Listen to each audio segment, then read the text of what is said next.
Chapter 1 Awakening. Rudeus Greyrat, The Second Son, Mushoku Tensei OC by Omegala1234.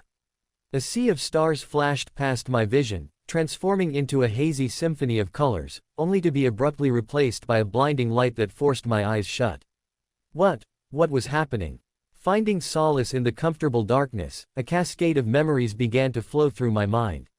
Memories that I didn't exactly remember. A woman's cheerful voice. Peek a boo. Ah, there's that cute smile. A young boy's cry. Pass the ball. An old man's echoing speech. Please come to the stage to receive your diploma. A childish girl's pleading. Come play with me, big brother. I was confused, but at the same time, tranquil. As if I was too tired to think about what exactly was happening. The myriad of memories and confusion died down as the moments passed, before I was then abruptly awakened from my state of peace by pain. Blinding, itching pain. Every portion of my skin stung as if it were on fire, causing me to cry out in anguish. But for some reason, it was muffled. Distorted, as if my ears were clogged with water. But slowly, the world around me started to become clearer. The pain throughout my body subsided, and my hearing was free to listen in on the silent surroundings. Well, I could faintly hear the crackling of a fireplace, so it wasn't complete silence, but it was still quiet. With the rustic background noise calming my senses, I eventually felt the need to open my eyes once again. So, slowly, I lifted my eyelids. There was no glaring brightness, but weirdly enough, it took much more effort than I thought it would. And what greeted me was the scene of blurriness. That was a bit disappointing. But as time passed, my vision slowly became clearer, revealing the scene of a rustic wooden ceiling, with a singular beam running through the roof. Weird. This was all very weird. That ceiling, it felt so far away. Raising my hand, I tried to reach toward the wooden beam, but, my hands, they were so very small and pudgy. Like a baby's. Huh, gah, what was that? My voice. Hooah, gbaa, w what the, gubfaw. I was a baby. Why was I a baby? No, why did that feel strange? Why did that feel wrong? Who was I? Where am I? I can't remember, but it feels like I'm missing something. A piece of me just wasn't there. Shocked and confused by everything, a face then suddenly appeared in my vision. It was a woman, a pretty woman. She had light blonde hair that was tied into a braid that rested over her shoulder, and her eyes were a deep beautiful brown that matched perfectly with her cute yet mature face. If I were to guess, she looked to be in her mid-20s. Oh Myraha, Dukar and Ixi Malkalith, the pretty woman said before lifting me into her arms. She smiled at me, her pale face filled with love as her hand slowly caressed my cheek. Du Rylax Arata Strati, Leon, she said, her breath hitching at the end. Was this my mother? That's only natural, I suppose. My mother then lowered her shirt, revealing her bare breast, before gently placing my face next to it. Durkatika, Groven Elixia, Leon. I couldn't understand what she was saying, but I think I got the point. Besides, my stomach was beginning to churn in hunger. But for some reason, even though it was normal for a baby, it felt pretty embarrassing to do this. But I still needed to eat. As soon as I latched on, I let the natural process take its course as my head became groggier with each passing second, inching me closer to the embrace of unconsciousness yet again. And that was how I spent my first day in the world. Information on the six-faced world. Geography of the central continent. Red Dragon Mountains, a large chain of mountains and hills that runs across and down the central continent, separating the land into three parts, the north, the west, and the south. North. A cold region that receives heavy snowfall and has mostly infertile soil, leading to the majority of the nations being weak and poor. Notable locations within this region include the three magic nations, the Sword Sanctum, and the Kingdom of Bihyrule. West. A prosperous region with a temperate climate, fertile plains, and rivers, making the Kingdom of Asura, the only nation in this region, the richest kingdom in the world. South. A fairly fertile region, with numerous rivers and lakes along with vast plains and forests, which are divided by the Dragon King mountain range which runs vertically down the region. Notable locations within this region include the Strife Zone, the Dragon King Kingdom, and the Sharon Kingdom. Leon. It had been a month since I had been born. Or at least, I think so. Time was weird as an infant. Not only was my perception of time off, but I was also plagued with the constant need to nap, which further messed with things. And that wasn't even mentioning how I could only guess the time of day from the light streaming through the doorway, as we didn't have any windows in our humble abode. Regardless, my perception of time didn't really matter, as instead, this was a period of self-reflection, and a period to figure out what was going on with this life of mine. First, my name. It was Leon. Leon, just Leon. I guess there was no concept of last names here, or at least for someone of my class. As for how I could infer all that, well, that had more to do with the self-reflection part. I was knowledgeable. I knew things that I shouldn't, and things without any memories to back up the knowledge. For instance, I knew that 5 times 5 equals 25, without remembering where I knew that from. It was just there. As were all the other pieces of my knowledge. How I knew I was a baby, how I knew that most babies weren't like me, how I knew what windows and time were, yeah. It was odd, to say the least. Then, there was my living situation. Or rather, my mother, was poor.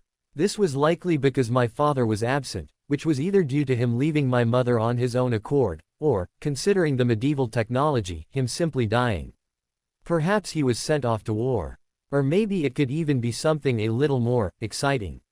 Like a prince falling in love with a humble village girl and distancing himself from the bastard child. I knew my mother had the looks for it, at least. But anyway, like I had noted, this place was a medieval society, and my mother and I lived in a small house that didn't even have separate rooms. Luckily for her, I didn't cry unless I was extremely hungry or needed to be changed, so I wasn't disturbing her sleep despite the cramped living situation. And that brought me to the last thing, my mother. She was pretty, but other than that, she wasn't particularly special. Other than the loving care she gave me, of course. That was very special, at least to me.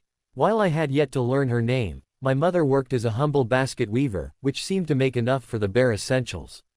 She was a kind mother, if a little clumsy, and talked to me as much as she could, which was a great way for me to get used to the language. I also talked back to her when I could, although I was confined to babbles and gurgles. But it seemed to make my mom a little happier whenever I tried, and my articulation was slowly improving with the practice, so it was worth it. Despite her constant conversations, without any reference for most words and phrases, I still needed some time before I could be fluent in the language, but at least I now knew some things that were commonly spoken to me, such as milk and feed.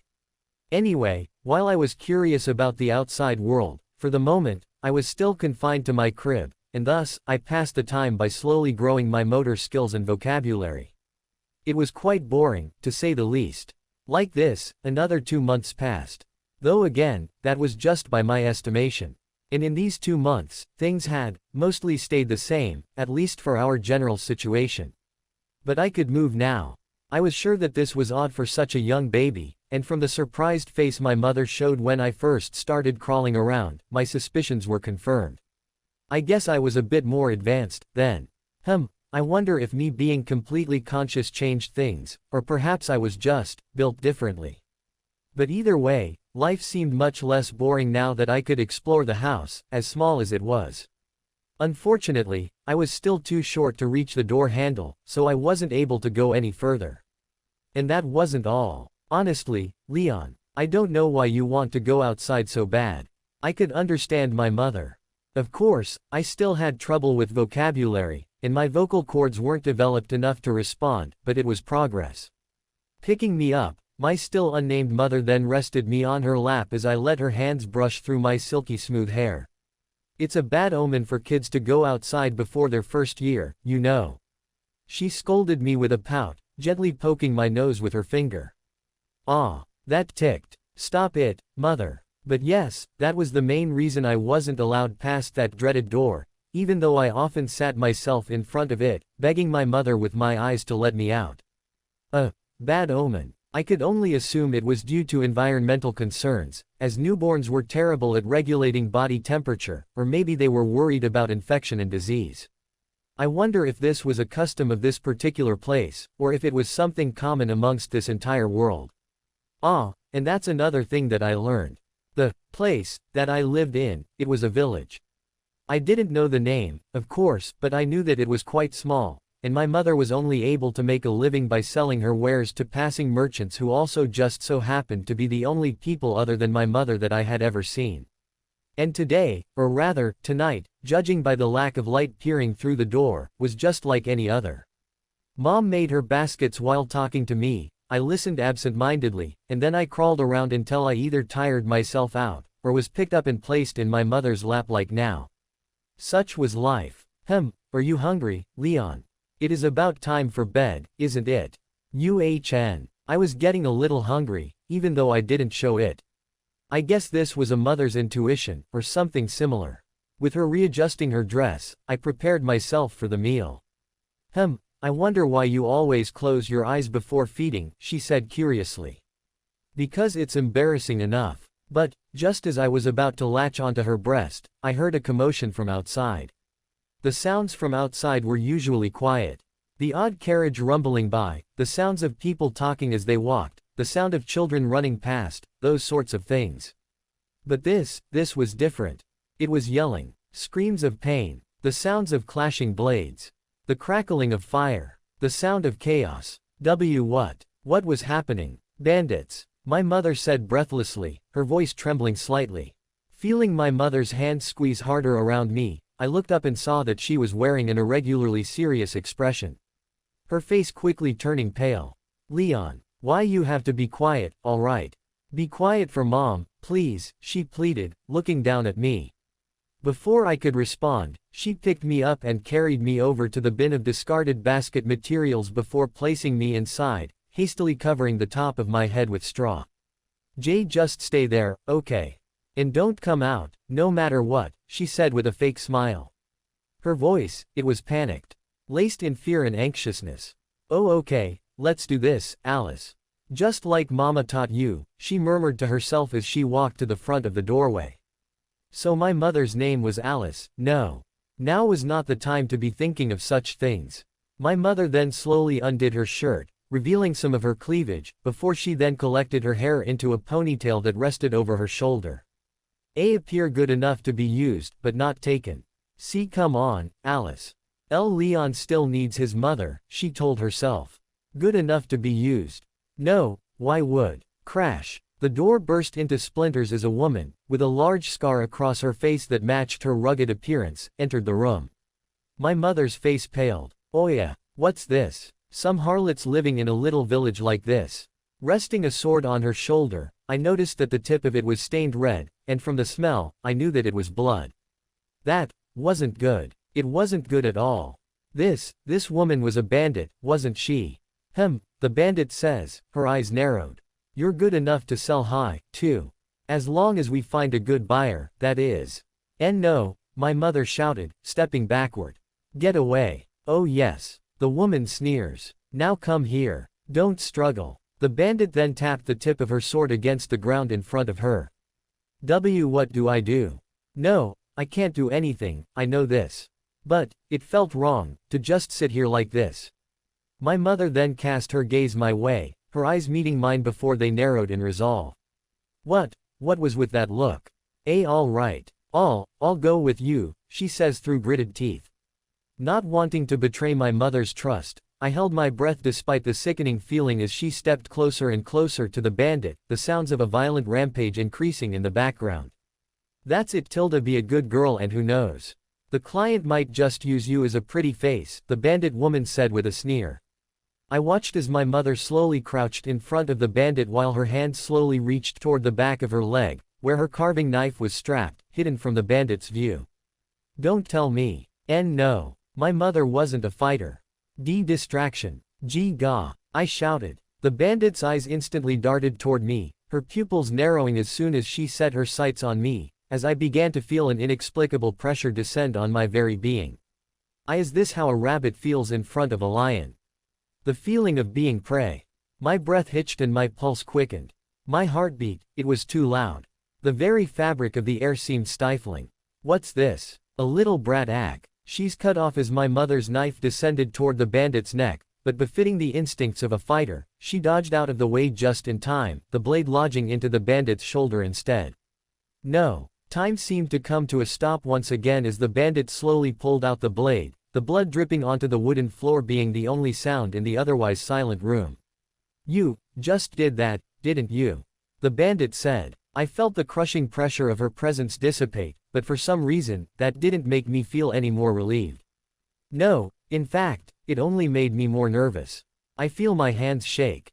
No, my entire body was shaking, trembling in fear as my mother took a hesitant step back, turning toward me with a desperate expression.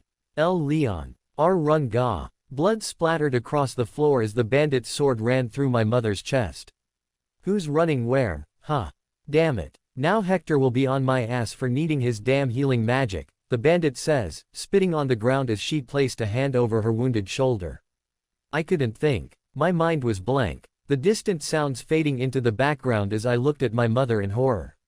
She had fallen to her knees, blood seeping from the corner of her mouth as she then dropped to the floor. Anyway, so you had a brat, did ya? Too bad daddy isn't around, or you might have gotten away. Anyway, let's have a little look-see. My connection to the world was completely detached, so much so that I didn't even register the feeling of being picked up and held by the scruff of my neck. A quiet brat, aren't you? Must be scared shitless, My mother, who I had only just learned the name of, she was bleeding. Bleeding a dangerous amount of blood, so much that there was already a puddle that was growing larger with each passing second. The scent of copper was overwhelming, to the point that I doubt I would ever forget it. No, Mom, please.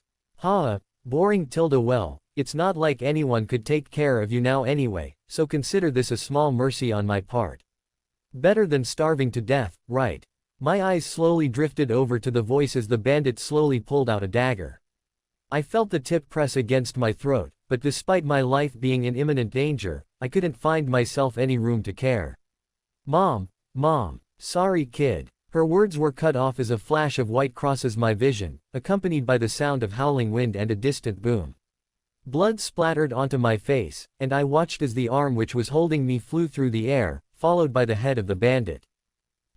After a moment of slight vertigo while falling, I felt my body get caught by another set of arms. This time, however, it was much warmer, and much gentler. TCH. Zenith. Get over here. Flinching at the volume, I turned my head up to see the source of the noise. There was a woman. A very muscular woman, with nothing covering her chest but a singular strap of fabric. Her body was littered with scars, and her face, paired with an eye patch, gave off the feeling of a delinquent, but she didn't feel very scary to me. But what was most shocking was the pair of gray ears poking out of her matching mane of gray hair. Animal ears. No, the time for such questions came later. For now, ga, unga, I shouted, reaching my arms out toward my dying mother. The woman, my savior, seemed to get the point as she slowly lowered me to the ground. Ghislaine, it's terrible. What's? Oh, my. The entrance of yet another woman entered through one ear and out the other as I reached out to my mother's hands, barely having the motor skills and strength to grasp onto the cuff of her shirt. The new woman, or rather, the girl, then knelt across from me, putting her hands over the wound of my mother's that was gushing blood. O merciful Mother of Gods, please heal this one's wounds, and let him recover with a healthy body, healing. She chanted resolutely. Her hands were then set alight in a green glow, but despite yet another mystical phenomenon, I was too focused on my mother, whose face was paling further with each passing moment. It's not working. It's too deep. It needs advanced rank at least. The girl said tearfully. Catch. Leon. My mother sputtered, turning her head toward me. Gee ga, I said back. Leon. Her hand then reached up and gently caressed my cheek, and as if casting a spell, the fog that had been clouding my mind cleared, giving way to a flood of memories. Leon, you're crawling. Mom's so proud. What are you doing, closing your eyes like that? Silly boy. Here, drink. Outside. Leon, you know you can't go out there. Here, come sit with me instead. I'll tell you a nice story. Mom. I grasped the frail hand that rested against my cheek in a feeble attempt to keep the only ally in this life, my only family, anchored to the world of the living. Don't, Mom. Please don't leave me. But despite my internal pleas, her vibrant eyes were turning more distant as they began watering with tears, just as mine were. Leon, she rasped. Didn't want it to end like this. So, feeling my throat tighten, I clenched my hand that was holding hers and tried to give her one last way to show my feelings. My feelings that she was a good mother. I wanted to show her that despite the short time we spent together, I loved her. She gave me so much love, and was the only source of warmth in my world. She hugged me when I was cold, fed me when I was hungry, rocked me when I was tired. So please, these important feelings of mine, get through to her. G Gam. B Baba. Mama. I did it. Finally, I was able to utter my first word. I was able to show how much I loved her. Still, despite the celebratory achievement, there were no cheers to be had. Instead, only a solemn atmosphere of loss was present. My mother's eyes turned teary as she gave me a sweet, proud smile before turning to the girl whose hands had glowed a moment before. Gee girl, she choked, a bit of blood dribbling out of her mouth. Why yes, the girl responded. Taking a shaky breath, my mother continued, P please, take care of my son. P, please. Her words trailed off as she watched the girl nod her head.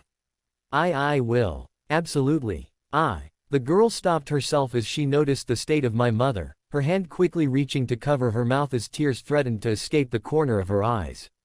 I felt the hand I was holding tighten as my mother's head fell to the side, eyes devoid of life but a calm smile present on her face. Then, as if a string had snapped, the emotions I had been holding back came flooding into me like a churning cascade, leaving me with no other way to release this pressure than to wail in grief. Ooh, awa! I cried. Everything seemed like a blur after that, but I do remember getting picked up by that glowing girl, and my cries being muffled into her chest as she held me close, gently rocking my body in an attempt to calm me. But this pain couldn't be calmed that simply. I was then taken out of the house, briefly witnessing the devastating scenery that was my village through my eyes that were blurred with tears. But not long after, I tired myself out from crying and found myself welcoming the embrace of sleep to end the day that felt like a nightmare. A terrible, horrible nightmare. But despite my wishes, it was reality. And so, after 3 short months in this world, I had lost the only family and home I had.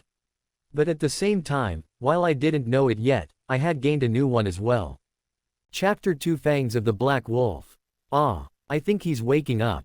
Hearing a familiar voice, I opened my eyes, revealing the image of a beautiful girl with long blonde hair and kind blue eyes looking down at me. She was the one with glowing hands, right? The one who tried to save my mother. Shish tilde, it's okay, sweetie. You're safe now, she said, gently running her hands through my hair. Where was I? What happened? Who are you? All those questions that needed answers ran through my mind. And it wasn't only the glowing hands girl. Looking around, while I remembered the woman with animal ears, the rest were complete strangers. Completely unfamiliar faces. A young man, or rather, a teenager, with a rugged yet handsome face. Another shorter, middle-aged man, with a large orange beard and a war axe strapped to his back. A man with a face like a monkey, with a large nose and a large pair of ears. And then a beautiful young woman with long golden hair, as well as pointed ears. What was going on? I babbled. Geez, I can't believe you actually kept him. Can't we drop him off at an orphanage in the next city or something? I don't want to take care of a brat, the handsome man said with a troubled expression. Paul, don't be like that. That woman, I promised to take care of him. The girl who was holding me said, gently rocking me side to side. Besides, she said, looked down into my eyes as her smile widened. He's cute, don't you think? A finger made its way toward me, and I reached my hand up to meet it, quickly grasping her digit with as much strength as my little hand could muster, which was not a lot. It wasn't something done with any meaning, but rather a more instinctual reaction. Stupid baby body. But my mother. So that actually happened. It wasn't a nightmare. Mom, she was gone. Feeling wetness begin to drip down my cheeks, the girl's smile twisted into an apologetic frown as she gently wiped away my tears. Leon, right. I'm sorry I couldn't save her.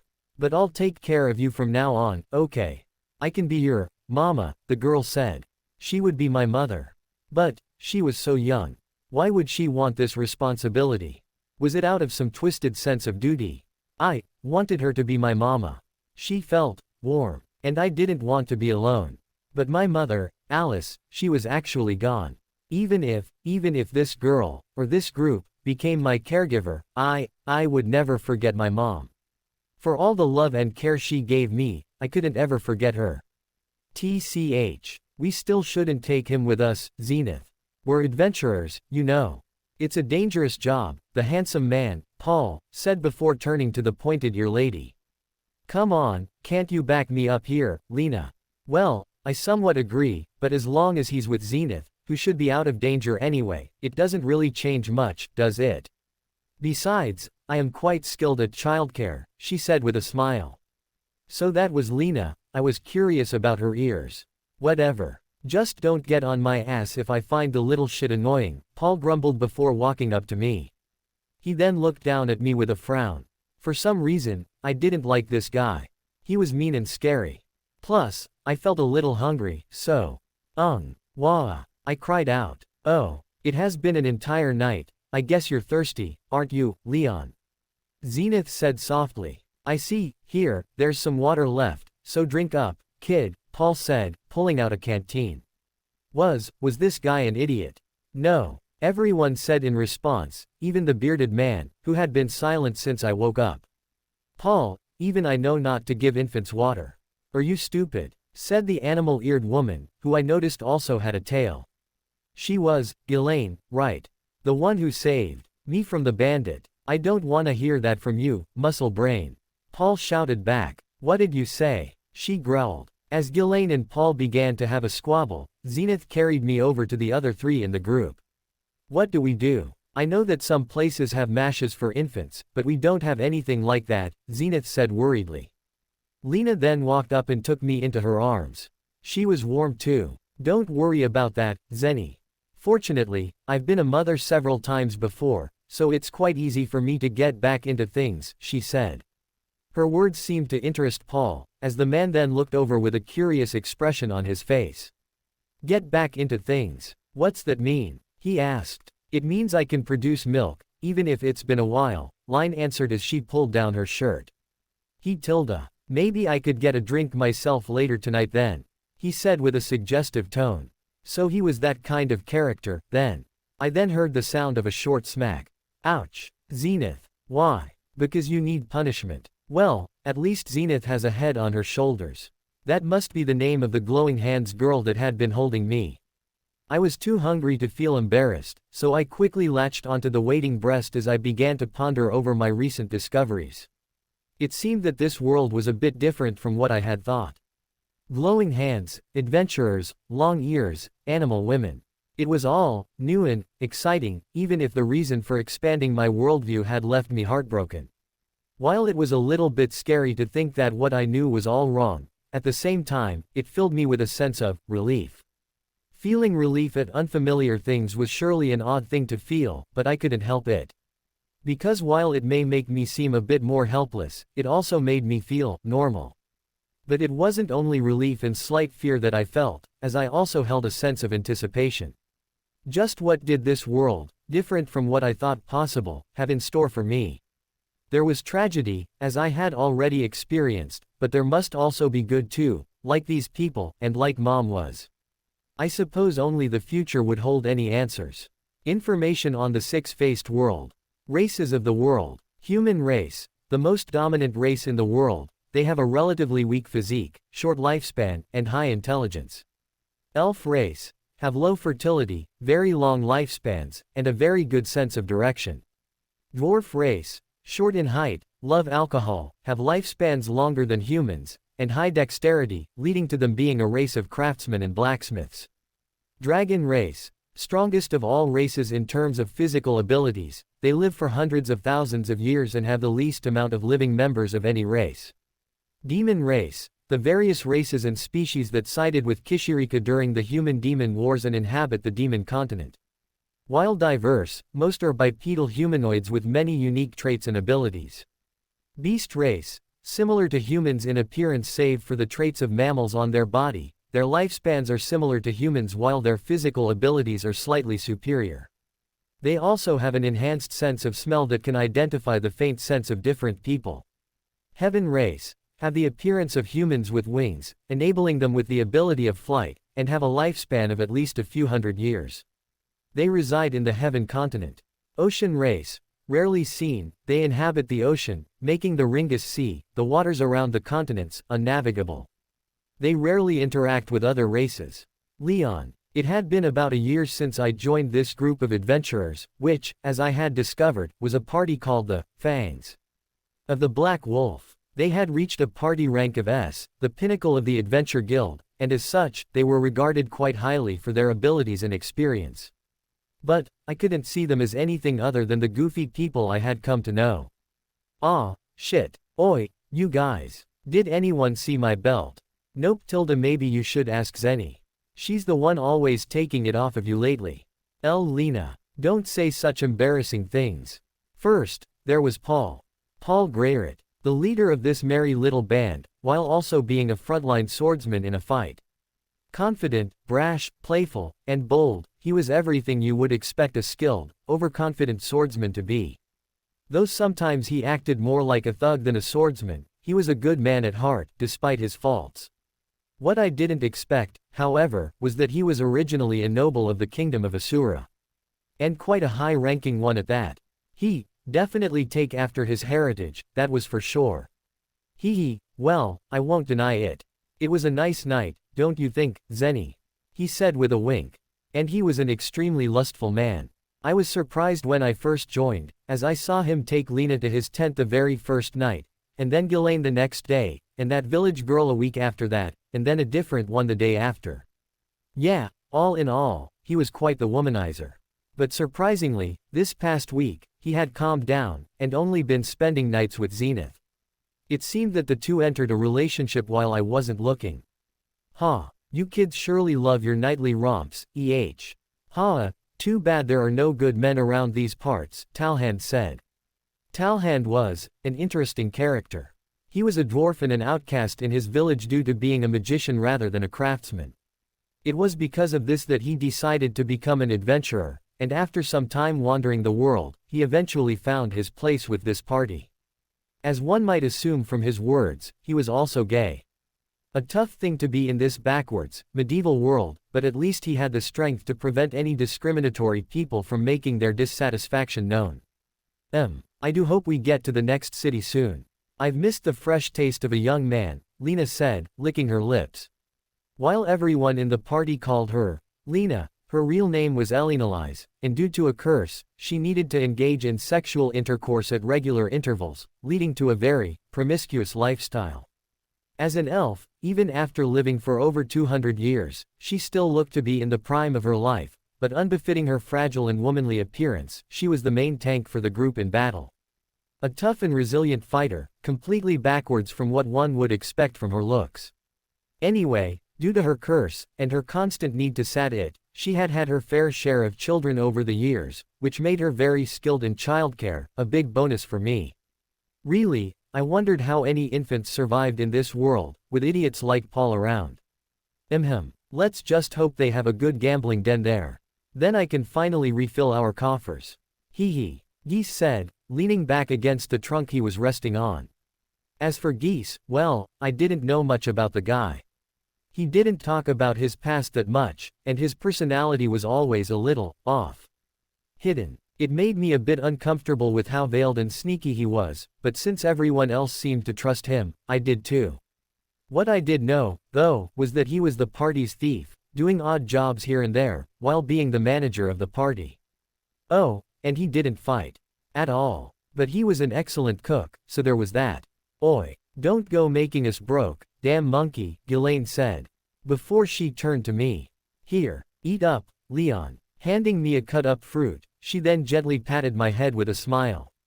Ghislaine was quiet. While she showed signs of brashness at times, that was usually only seen in combat, where she also showed her prowess as a powerful swordswoman.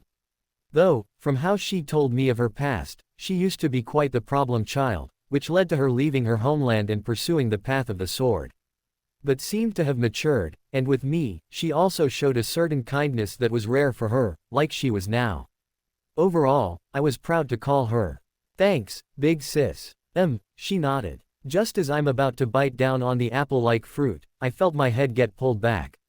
Not yet, mister. I'm almost done, so just hold on a second. And lastly, there was Zenith. Or as I called her. Okay, Mama, I said. I was hesitant, at first, to call her Mama, or anything similar, for that matter. I mean, not only was she only a teenager, but I already had a mother in Alice. But with her constant loving care and attention, it just became natural to view Zenith as my mother, and she seemed happy that I did so. That didn't mean I was replacing my birth mother by any means, and while I didn't know Alice that well, I had a feeling this was what she wanted. She was a good person like that. Anyway, Mama, or rather, Zenith, was the healer of the party, and befitting her specialty, her personality was warm and loving. But she was strict at times too. Especially with Paul. I don't know if it was because he was a womanizer, or because she liked him, or both, but she really had it out for the guy. Not that I cared, though. In fact, I enjoyed watching it. She was originally born as a noble in the holy country of Milis, which was the home of the world's largest faith, the Milis religion, and also the second most powerful country in the world after the Asura kingdom. Like the others, she was also an outcast, as she opposed her arranged noble marriage at 15 and ran away from home, becoming an adventurer. Due to being quite naive to the world, she was often exploited by other adventurers she partied with before eventually being saved by Paul and joining the fangs of the Black Wolf. I guess the man had his good points too. Anyway, that was all the people I was happy to call my current family, though I did have a closer relationship with the women. Ghislaine for her sister-like energy and quiet demeanor, Elenalise for her experience in childcare and loving enthusiasm, and Mama for her kindness and motherliness. And, done. "Ah Tilda, you look so cute, Leon," Mama said, clapping her hands together. "Here, take a look." Handing me a mirror, Mama brushed off the final strands of cut hair as I took a look at my new appearance.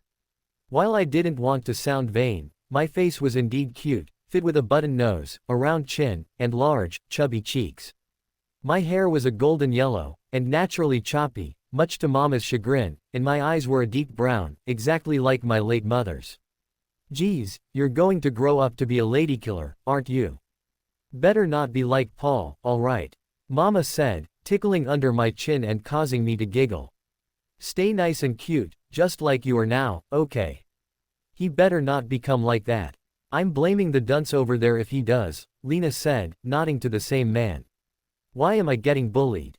Plus, aren't you an even worse influence on the kid?" he said in response. But at least she didn't try to give the infant Leon water," Ghislaine added with a smirk. "You're still going on about that." Smiling at the atmosphere, I then turned my head back, meeting Mama's eyes. "Mama, can I learn magic now?"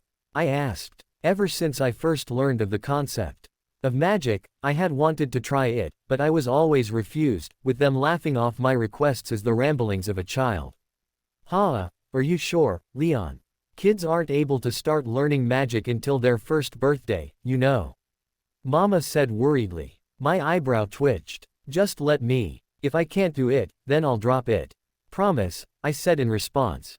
"I don't know," she mumbled with a skeptical expression. I didn't want to use this, but it seems I've been left with no other choice. I didn't want to wait until I was 5, after all. That was much too long, and I was getting bored now that I could stay awake longer. Thus, I pushed out my lower lip, making it quiver slightly as I opened my eyes and tilted my head to enhance my cuteness and overall endearing demeanor. Perfection. The pure, innocent, and vulnerable face of a child's pleading expression would break even the strongest of wills, especially when it was mine. "Please Tilda," I begged, and Mama was no different. Oh, fine. But no elemental magic, alright. I don't want you making a mess," she huffed. "Okay. Yes. Success. TCH. Damn bastard. And when I do it, it's gross and childish," Paul complained with a pout. "Because it is gross and childish when you do it. But when a child, especially one as cute as Leon, does it, it makes you want to protect and serve them," Ghislaine said, beginning maintenance on her blade. "Besides, if it's a kid as smart as Leon, then he'll probably be able to do magic eventually, right? We could use another healer. Right." As I had learned, my maturity and general intelligence were not normal for a child, especially not an infant. But luckily, there was an explanation for this, so I didn't feel like a complete monster. Apparently, I was what was known as a Miko. It was an odd phenomenon that I still didn't quite understand, but it was basically an abnormal power or status that was beneficial to a person. Lena's curse of the constant need for sex was the same, but since it was not beneficial, she was technically a cursed one, and not a Miko. But other than explaining my oddness, it didn't really change anything. Fine. But we're learning from the start, okay? And I won't be teaching you just healing magic. You'll have to learn to read, write, and do basic calculations too. Mama said, crossing her arms. Ah, there was her strict side. But with me, it's always filled with love, so I didn't mind. Okay, I said, pumping my fists. Besides, I've wanted to be literate for a while, and as for the calculations, well, I'm probably better than her already, judging by how easily I could calculate some of the things I had overheard. But for her pride's sake, I'll just pretend to be a quick learner. Leon's just too cute. But it isn't fair for only Zenny to teach him, right? How about I teach little Leon how to seduce any girl? Absolutely not, Lena. You are not corrupting my boy. Mama said, cutting Lena off. Was it just this party of outcasts, or was it this world as a whole that was messed up? While seduction is not necessary, it's always a good idea to know how to use a sword, don't you think? Ghislaine added. There. That's a bit more reasonable. Plus, having Seen Ghislaine and Paul tear monsters to shreds with their swords, I also wanted to do the same. It looked really cool. Well, maybe when the brat's a bit bigger. He's kinda small right now, Paul said, pinching his fingers together to accentuate his point. My expression twisted into a frown. I was not that small. Ha ha ha. Made you angry, didn't I? Well, maybe in a couple of years, I'll teach you. But for now, I can show you some good workouts. How does that sound? Then you can get a body as great as mine in no time and take any village girl out for a Paul, Mama interjected coldly. Well, you get my point. I'll show you some good exercises. Okay. Well, despite all his flaws, Paul did have a damn good body. One that any man would be envious of. So, if he was offering, I would gladly accept. I said, nodding my head. That's the spirit. I just hope he actually knows how to teach. Chapter 3 Learning. Following Mama through the dense grove, she eventually found a fallen log to sit on, and as she took out her book, I sat down next to her, making sure I was comfortable for the coming lecture. And this is, and here, okay. Ready to learn, Leon? She asked after flipping through a few pages. While she was inexperienced, at least she was earnest. Yep, I'm excited, I said with a smile. And that was no lie. Good. But remember, Leon, it's okay if you can't do it immediately, okay? You have many years to learn, she said, patting my head tenderly. I can do it, I nodded. Her eyes softened with a mix of affection and pride. Foo-foo, if you're so sure, then I'll begin now. Ahem. Taking one last look through the book, she then closed it before looking at me and raising her finger. Right, so, first. Magic requires power to work, like how a campfire needs wood to burn. This is called mana, or magic power. That made sense. And the amount of magic power someone has is decided at birth, so, let's hope you have a good amount. I hope so, too.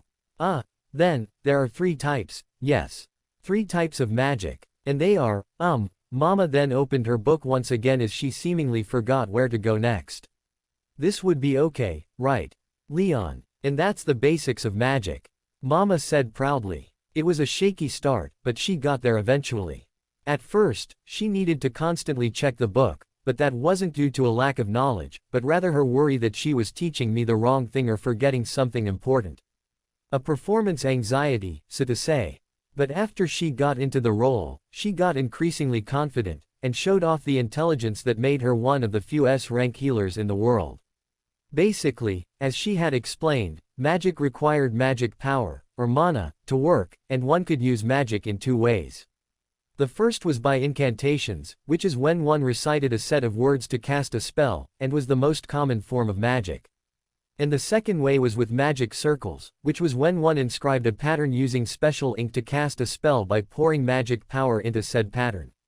Mama didn't really know how to use magic circles, and her book didn't describe any either, so I would be sticking to incantations for the time being. Not that I minded, though. I didn't exactly trust my toddler hands to do precise drawings, after all. As for the types of magic, there were three main ones. Attack magic, which, as the name implied, was meant to be used in battle, healing magic, which was used to heal others and create barriers, and summoning magic, which was used to summon things, again, as the name implied. Delving further into it, attack magic was divided into four types: fire, water, wind, and earth, which allowed the user to cast spells relating to that element. Thinking about it now, I think I might just call attack magic elemental magic instead. It made more sense that way.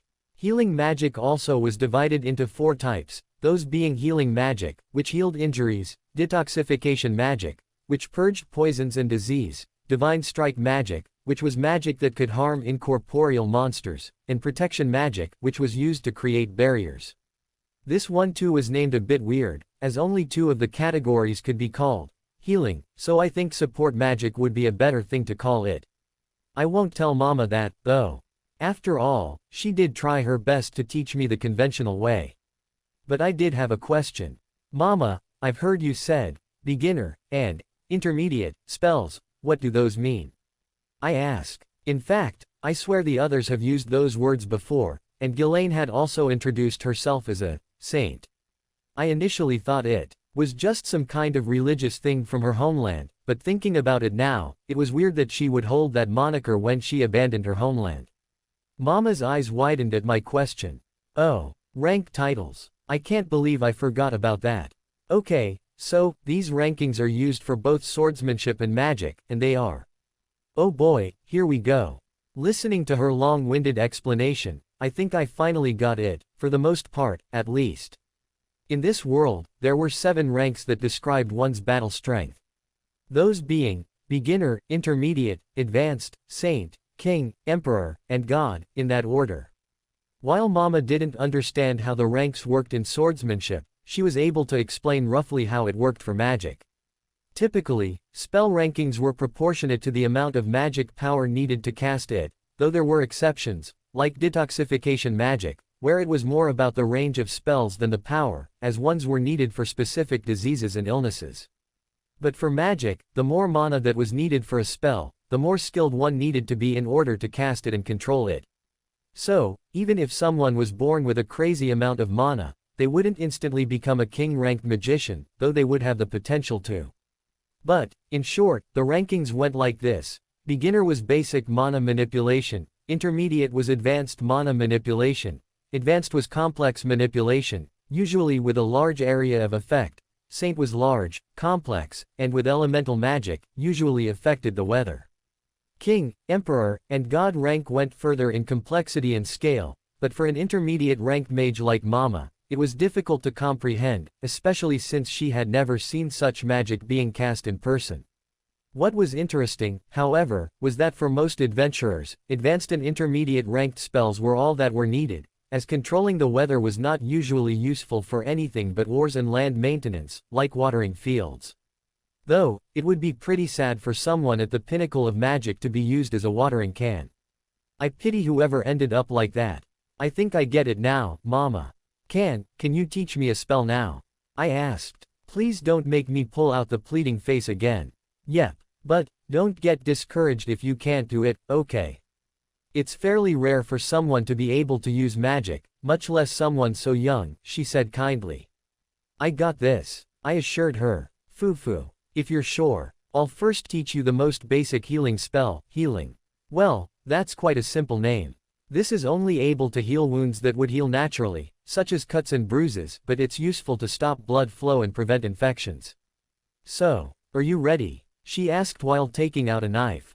I nodded my head in excitement.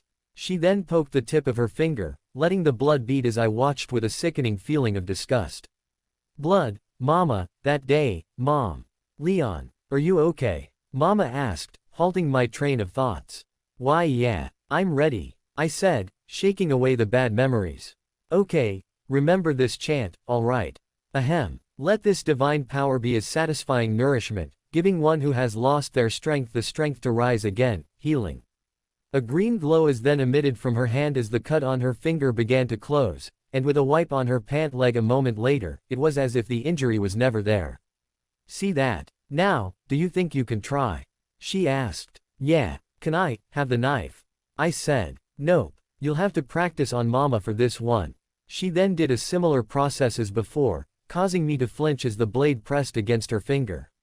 I don't know why I felt so uncomfortable this time, as it was such a minuscule wound, something she had gotten multiple times while cooking. Was it because of the bad memories?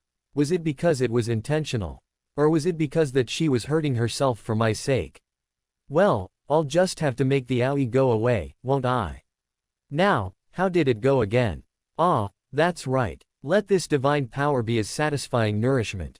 Weird. I could feel this energy, concentrated at my core, slowly moving through my body and into my arm, like blood flowing through my veins. It was hot, yet not uncomfortably so. More like a warm cup of tea. Giving one who has lost their strength the strength to rise again, healing. Finishing the chant, I felt the warm, blood-like sensation flow into my hand before radiating outward, creating the same glow that Mama did. And, just like before, her small cut healed up, appearing as though it was never there a moment later.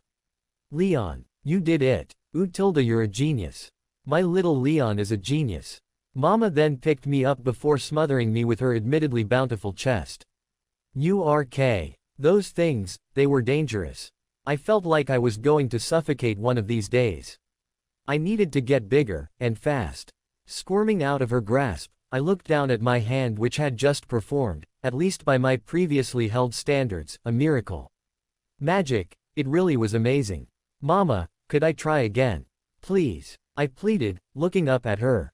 Practice makes perfect, after all. Of course. Here, wait, can I be cut this time? Please, I asked, ready to bring out my ultimate begging technique if needed.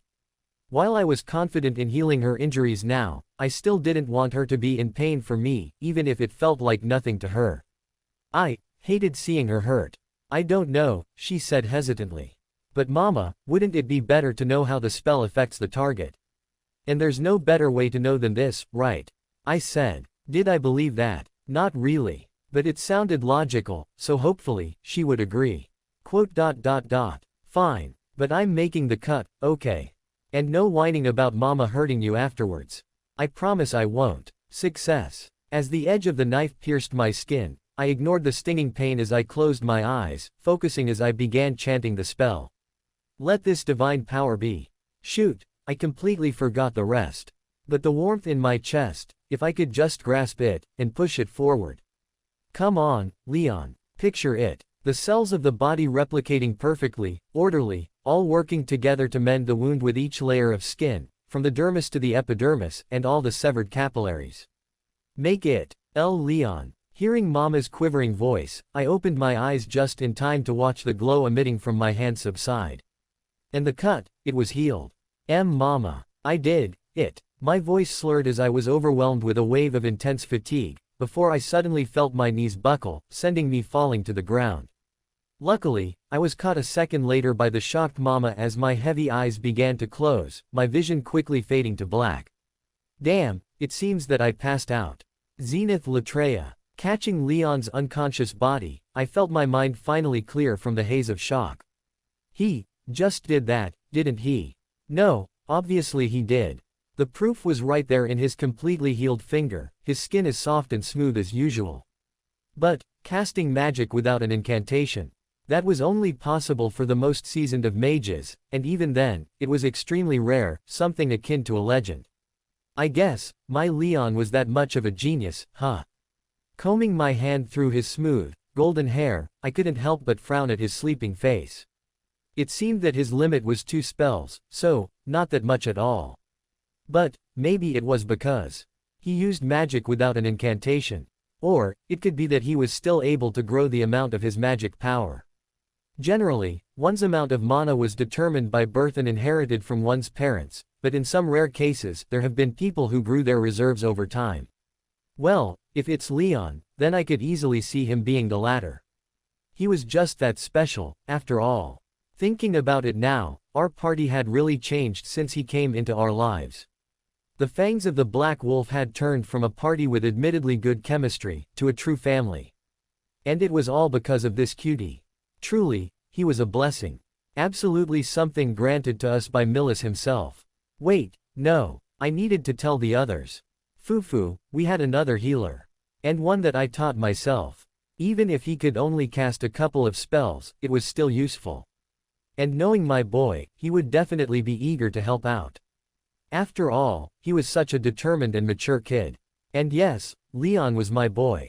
Without question. While at the beginning, I took him in as my own out of a sense of guilt for that woman, guilt for not being good enough to heal her and not being there earlier, but whether it was his natural charms, or simply my instincts as a woman, I couldn't see Leon as any other's child but my own. Everyone. Guess what? I said, walking past the tree line over to the main camp. As the others were likely to be rowdy, I decided to teach him in the small forest grove next to our camp, where my instructions were unlikely to be interrupted. While monsters might have been a worry somewhere else, we were in the golden plains of the kingdom of Asura, and fairly close to the capital too, so any would-be enemies were regularly culled by the kingdom's knights. I also separated from the group in order to protect Leon's innocence, but I had a feeling it was already too late for that. Ideally, he would grow up remaining as sweet as he is now, but if he ever takes after everyone else's bad habits, I'll just have to teach it out of him. Huh, so early what happened? Paul said, his casual expression instantly shifting to a serious one as he spotted the unconscious Leon in my arms, making my heart flutter. That shift in demeanor, that earnest protectiveness, those were some of the things that made me fall in love with that unscrupulous man. The others, noticing the situation, also immediately get to their feet, with Ghislaine snarling in anger and worry.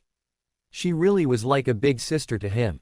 Don't worry. He's fine. He just used up his mana, is all. I said. The tense atmosphere immediately disappeared as the party all began to show expressions of shock. Used up his mana, does that mean? Yep, I said proudly, cutting off Paul. Leon is now a beginner-rank healing magician. I could already feel my cheeks hurting from my wide smile. That's amazing, Zenny. I knew you were a good teacher, Lena said. And that's not all, he cast healing without a chant. I said with enthusiasm. This second revelation sent everyone into a similar state of shock. Actually, it was more than the first time, which made sense. A child as young as Leon casting magic put him in the realm of talented, but doing it without an incantation, that placed him in the realm of genius. No, even further than that. Bullshit. I sent Paul a cold glare. Could this man not calm his mouth for a second? And how dare he think I was lying? I mean, I'd love for him to show me himself, is all. Haha, that's better. However, the man certainly still needed some more training. If it's true, it seems that Leon is destined for great things, But, are you sure he's asleep from mana loss? Geese asked. Could be something wrong, right? And I don't think you would let him use so many spells that he'd use all his mana up. I was certain it was the case, and that Leon simply had a small amount of mana, or perhaps bad efficiency, but I guess it never hurt to find out. Placing my hand over Leon's forehead, I cast one of the basic detoxification spells that checked for abnormalities in the target, and finding none, I shook my head. As I thought, I guess Leon just has a. I cut myself off as I felt the spell tremble under my control. That was not normal. In fact, I had felt something off with my mana for a couple of days now. Zenny, is something wrong? Lena asked with concern. Nothing. It's just, give me a second, I said, waving her off. Putting my hand onto my chest, I cast the same spell on myself, and instantly, I sensed something that brought me to tears. Oh my god. Zenny, I'm pregnant, I said through tears, looking toward Paul with a wide open mouth. Seeing him facepalm, however, did not instill in me confidence that he would keep his promise. Ignoring the pang of anxiety, I looked down at the sleeping toddler in my arms, smiling as he snored softly into my chest. Leon, I hope you're ready to be a big brother. No, knowing you, you'll be the best big brother one could ever have. Information on the six-faced world. Types of magic. Attacking magic, elemental magic. Fire. Generation and manipulation of heat and fire. Water. Generation and manipulation of water and ice. Wind. Generation and manipulation of gases. Earth. Generation and manipulation of dirt and minerals. Healing magic. Support magic. Healing. Heals injuries. Detoxification. Purges poisons, diseases, and status effects such as inebriation. Divine strike. Harms incorporeal monsters and spirits, kept secret by the divine priest fighters and unknown to most magicians. Protection. Used to increase one's defenses and create barriers of certain characteristics, such as nullifying magic activation. Summoning magic. Leon. Leon tilde wake up, sweetie tilde.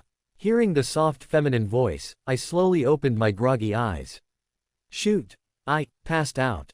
The last thing I remember was casting healing magic. Without an incantation, too. That wasn't supposed to be possible, at least not without a magic circle or something similar. That feeling of the warmth, how it traveled up my arm, and how I pictured my skin being healed, could that be it? An image and control of the magic power in my body. That was all that was needed. Then, why was it said that casting magic without an incantation was basically impossible?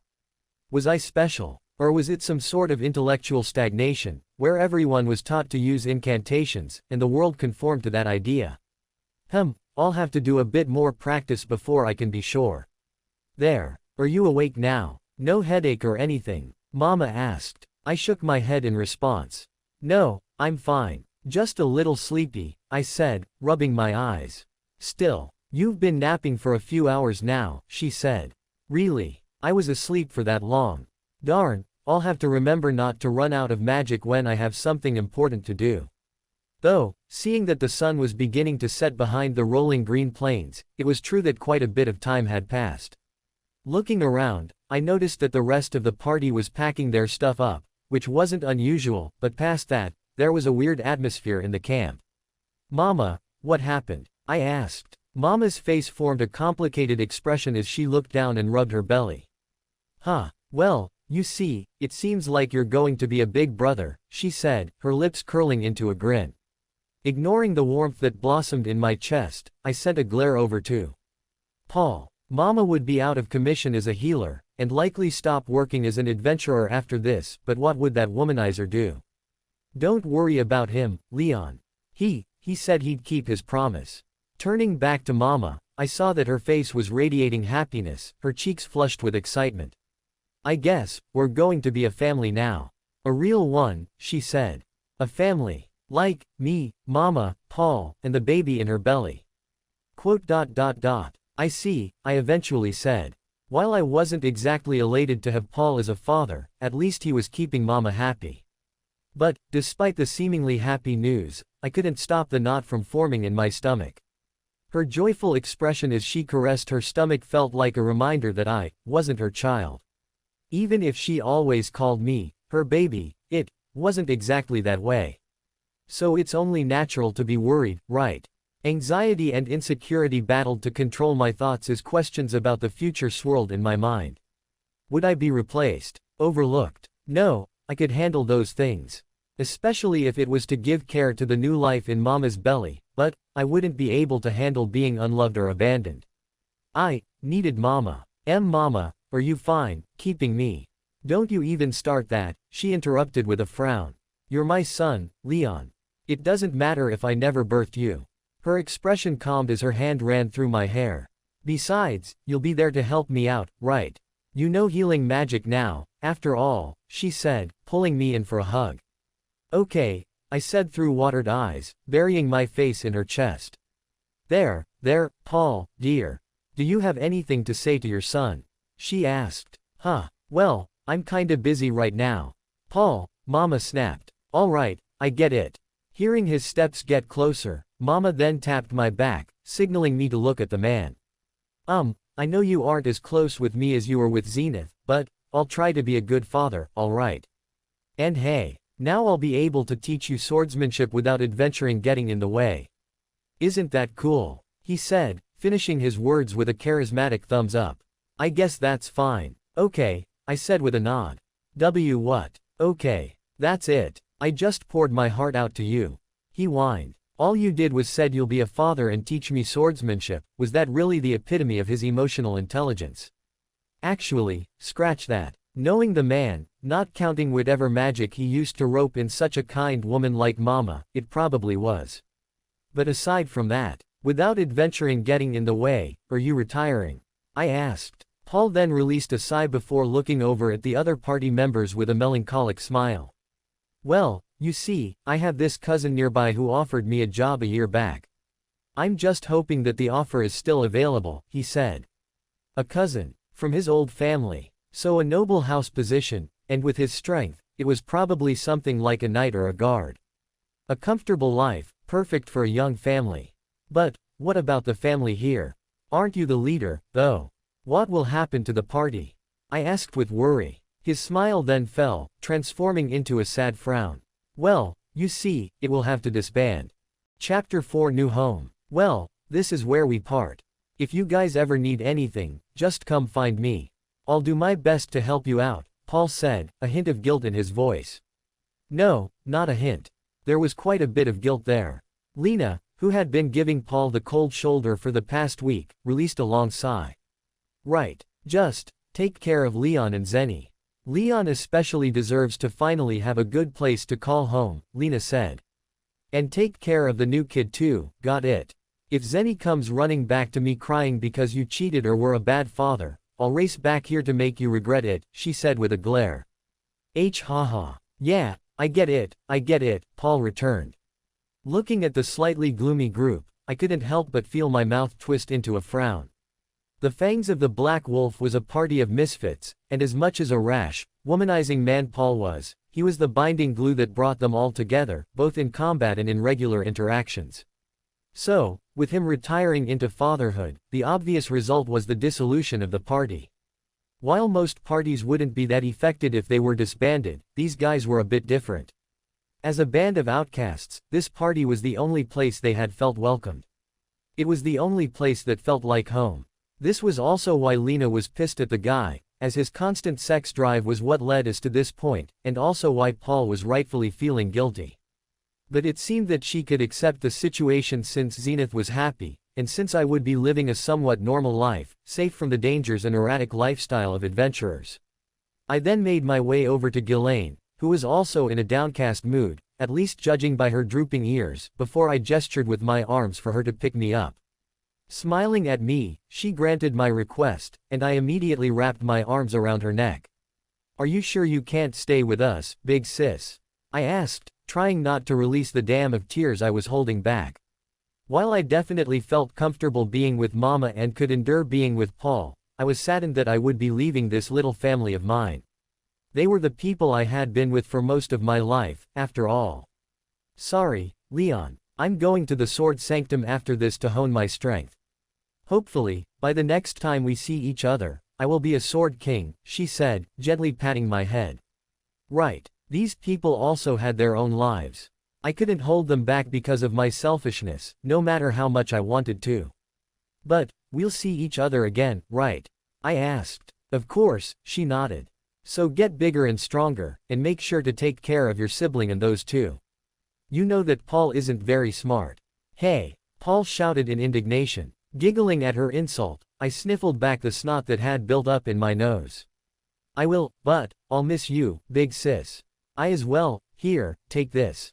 She then took off the wooden ring she kept on her finger before handing it to me. It was covered in scratches, showing its age and use, and reflected a slight greenish tint under the sunlight. This is a talisman that is passed down in my clan.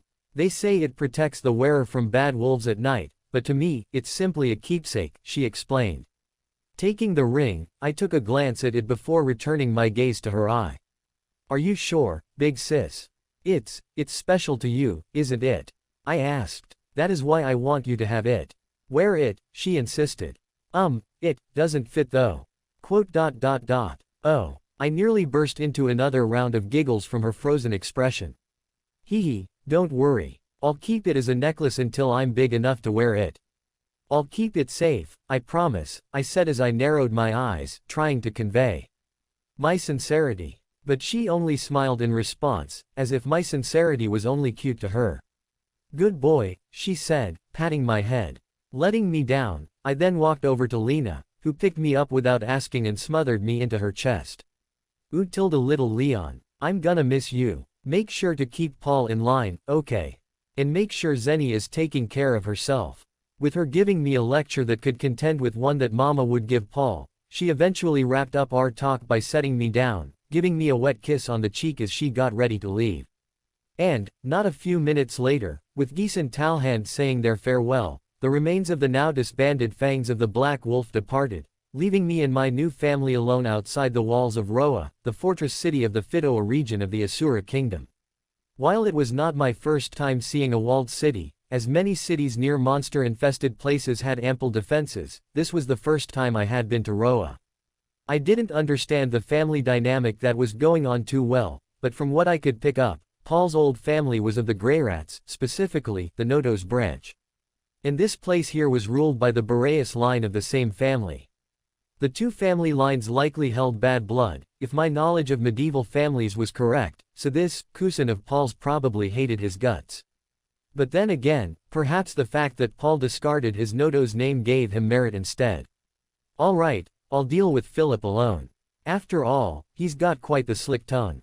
You two just stay behind, okay? Paul said. If you say so, husband, Mama replied. Now I'll have to deal with these two as newlyweds. Alone. Ghislaine, Lena, come back, please. I'm begging you. Walking through the large gate of the ginormous walls, I couldn't help but gasp as the city itself comes into view. The mix of brown wood, gray stone, and white plaster created an appealing contrast as we walked past the stalls and shops that lined the cobblestone streets. As you approached the city center, the larger and richer the buildings became, and at the very center of the city was a large castle, its towers piercing the cityscape. And that very castle was where we were headed. Quite high class, I sure hope Paul isn't in over his head. As we passed through the castle gate, it appeared that Paul had the foresight to notify them ahead of time, as we were admitted by the guards without any trouble. Walking through the courtyard, I couldn't help but marvel at the various plants and flowers that adorned the flower beds, as well as the towering walls of the surrounding castle. Wow, nobles were loaded, huh? And there were even stained glass windows. Following the beast folk maid, we eventually found ourselves in a lobby-like room, with a pair of fancy couches and various decors lining the walls. Thinking about it now, nearly every maid I had seen so far in this castle has been of the beast race. I suppose these guys had a type, huh? My thoughts are interrupted as a man enters through the door, his steps calm and practiced, holding a certain elegance to them. Welcome, Paul Rudeus Greyrat. This must be the Zenith and Leon you mentioned in your letter, he said, his eyes narrowing with his smile. You know I've already cast away the Nodos name, so just call me Paul Greyrat. Mama then curtsied, and I am Zenith Latreia, though I've also discarded my noble lineage. And this here is Leon Greyrat, I said, finishing my words with a small bow. The man seems to find my attempt at manners cute, or at least amusing, as his smile grew wider. You're quite mature for such a young age. About as young as my daughter, if I were to guess. Anyway, I am Philip Rudeus Greyrat. Please feel free to take a seat, he said, gesturing to the couch. Taking a seat next to Mama, I took another look at the man who was, hopefully, going to soon be Paul's boss. He had a slender physique, brown hair that was a tone darker than Paul's, and a sharp face.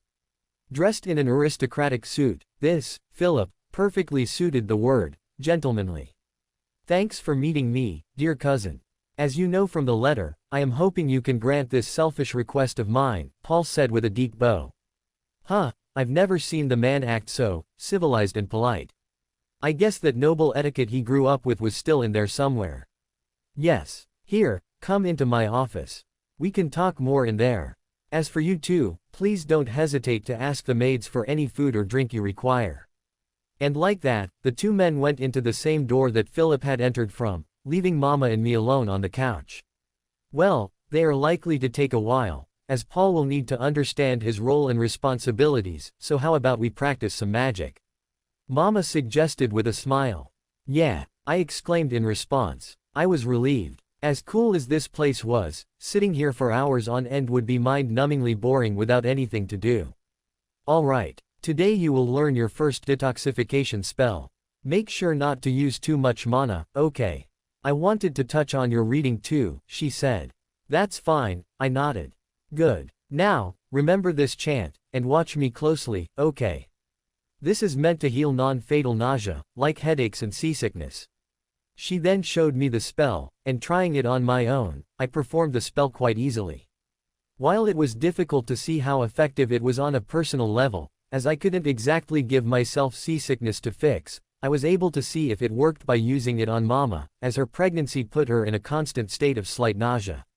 Okay, now it was time to try it without an incantation, this being the first time trying it with anything other than basic healing magic. Taking a deep breath, I placed my hand on Mama's forehead before closing my eyes to concentrate. The feeling was quite similar to healing, with the mana flowing through my body and my veins before reaching my hand. And the image, it was a bit difficult. After all, the spell was meant to cure a headache or seasickness, so it was quite hard to visualize on a cellular level. It was more like I was curing a symptom rather than the cause itself. Well, did I have to get scientific with it for it to work? After all, while I pictured cell mitosis and the layers of skin for healing, the process was much more complex than that. Maybe, if I just pictured something similar, a torrent of water representing nausea, the sickness, or the cause, being the whirlpools that were churning the water, and my magic, if it simply removed the whirlpools and calmed the water to a still, even flow. Amazing, sweetie. I knew you could do it. Opening my eyes, I couldn't help but unconsciously match Mama's proud smile as I stared at my glowing hand. I could do it, casting without an incantation, chantless magic, I could do it for more than just healing. So, Leon, do you think that detoxification magic brought you closer to your limit? Mama asks. I shook my head in response. No, I still feel fine. Although, I frowned, I wish I could tell how much mana I had left. That comes later with experience. I'd be sad if you got too far ahead of Mama right away. She said, patting my head. As I had discovered on my second time trying magic, my magic capacity could improve. While Mama and I were originally ready for me to pass out after 2 spells like the first time, I discovered that I could do 3. And the next day, 5. And then 8. So, yeah, it seemed that my capacity was growing with each time I went through my mana. Like this, I could get pretty strong in the future, couldn't I? Hey, you, how did you do that? Suddenly hearing a high-pitched, nasally, childish voice, I looked over to see a small girl with blazing red hair and a matching set of red eyes. She looked about my age if I were to guess. Her face seemed to be a mix of condescending frustration and astonished curiosity as she crossed her arms over her chest. But, who was this kid? I don't think random children are meant to wander around noble castles like this. Maybe she was Philip's kid that he had mentioned. The hair color didn't match, but the age did, and I couldn't find any other explanation as to why she was here. That aside, how did I do what? I asked. The shiny hands. How did you do that? She said, pointing her chin in the air. I don't know if a normal toddler would understand what detoxification magic was just yet, so. I just did it, I said with a shrug. That seemed to send the child reeling, but she quickly composed herself before marching over with a stern frown on her face. You listen, I asked you Wog, before promptly tripping over her feet and gracelessly falling onto the floor. Wah. And now she was crying. Hopping off the couch, I walked over to the girl before placing my hand on her face and casting healing magic on her nose, which was trickling a little bit of blood. Luckily, it seemed my practice hadn't been for nothing, as her pained expression quickly turned into one of wide-eyed surprise, her red eyes shining in excitement. Oh, when she's like this, she's actually kind of cute. Like an actual toddler. Though, I was also one, so it felt a little weird to think that. Wiping the small trail of blood off of her upper lip, I gently patted her head with a smile. There we go. All better now, right? It took a moment for her to break out of her state of shock, as she quickly swiped away my hand before scrambling back to her feet. Thank you, she stuttered out with a red face before she quickly ran out of the room. What a weird kid. Turning back to Mama, I noticed that she's wearing a large grin, one of intense amusement and a little bit of pride. Foo, how adorable Tilda. For some reason, that smile made me a little uneasy. Information on the Six-Faced World. Fidoa region. A fiefdom in the northeastern part of the Kingdom of Asura of the Central Continent, the Fitoa region is a vast agricultural area with many forests and primarily rural village settlements. Under the crown of the Kingdom of Asura, the Fitoa region is governed by the Rudeus Greyrat family, with Soros Rudeus Greyrat as the current liege lord of the region. Citadel of Roa. It is the largest city in the entire Fitoa region and is the center of trade, commerce, and administrative matters in the area. An ancient city with a noble history, 400 years ago, it stood as the last defense during the war against the demon race but is now seen as nothing more than a backwater city of adventurers in the capital city of Asura. Philip Rudeus Greyrat is the current mayor of the city. Buena Village, a small, peaceful hamlet that specializes in farming. There are nearby forests that are infested with monsters that often need to be subdued. Leon Greyrat. The wind swept through my hair as I rested my chin on my arm, watching the rolling hills and the odd house pass by, while the stench of farmland and manure permeated my nose. We were currently making our way to our new house, which had been given to Paul as he was the new knight of Buena Village, a small hamlet which had been having problems with monsters the past few years, hence why such an unassuming village needed a knight as strong as Paul stationed there. After we move everything in, I'll be heading to meet the villagers to get a better read on the situation. Do you mind cleaning it up while I'm gone? Paul asked. Asking a pregnant woman to clean your house? Quite shameless, father, I said with a smirk. Shut up. I said I'll post the housekeeper job tomorrow. He explained hastily. Leon, don't bully him. I'm still feeling fine, so I want to be the one to settle in our new home. A task that includes cleaning. Besides, you'll be there for me, right? She said. Of course, Mama, I answered with a huff. Good boy, she said cheerfully, patting my head. Mama then turned to Paul, but, honey, I'm a bit worried we don't have enough things.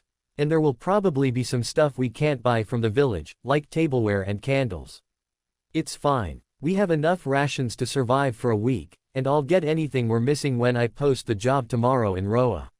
So just leave it to your dependable husband here, he said confidently. Just before we had left for the village, Mama and Paul, my new father, I suppose, got formally married by the resident Millis priest in Roa, exchanging their vows in a small ceremony with the rising sun as their background.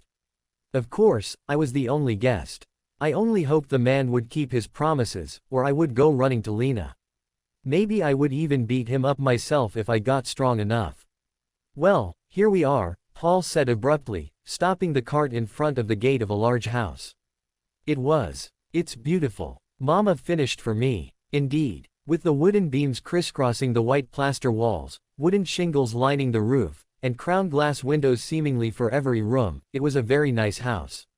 And that wasn't even mentioning the beautiful walled garden that surrounded the home, giving ample room for training, as well as any other general activities I wanted. And I knew that Mama liked plants, so she could even have her own garden. A beautiful home and a wonderful garden. And that paired with the scenery.